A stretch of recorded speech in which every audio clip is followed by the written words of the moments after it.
vrai qu'on a choisi de dévoiler le programme de la liste Clisson s'invente ensemble, on va dire, par épisode.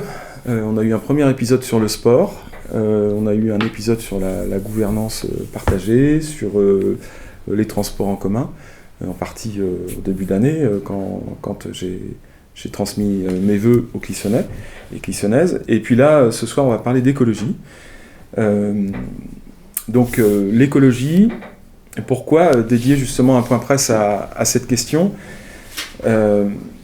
D'abord, évidemment, c'est un sujet qui s'impose à toutes et tous aujourd'hui. Il n'y a pas une liste, que ce soit à Clisson ou ailleurs, qui ne parle pas d'environnement, de développement durable, de questions climatiques, de transition écologique. Donc c'est un sujet qui est fortement d'actualité. Ce que je peux dire, c'est qu'en tout cas, en ce qui concerne la liste Clisson s'invente ensemble, c'est un sujet sur lequel nous travaillons depuis de longues années, les uns et les autres, les unes et les autres.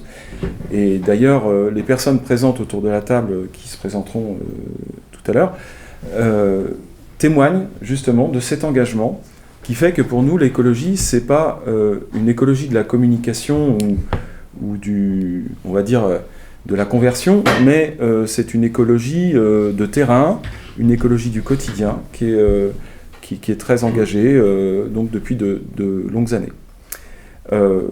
Moi, je dis bienvenue aux personnes et puis aux autres listes si elles comprennent que désormais la dimension écologique, c'est quelque chose de primordial, puisque nous avons 10 ans devant nous pour inverser la tendance par rapport au dérèglement climatique.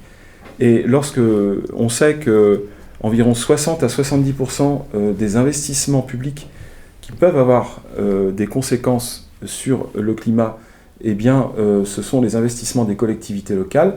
Vous voyez toute l'importance qu'il y a aussi à faire des propositions locales par rapport au dérèglement climatique global.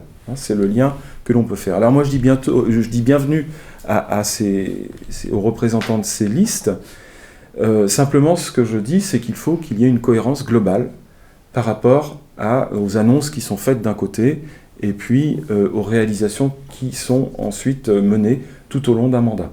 Donc c'est aussi là-dessus qu'on veut insister, et c'est pour ça qu'on insiste aussi dans notre liste de façon transversale sur la gouvernance partagée, c'est-à-dire comment associer la population, non seulement aux projets en amont, mais aussi les positionner en co-décision, au moins sur certains projets, en mettant en place un certain nombre d'instances qui sont prévues pour ça.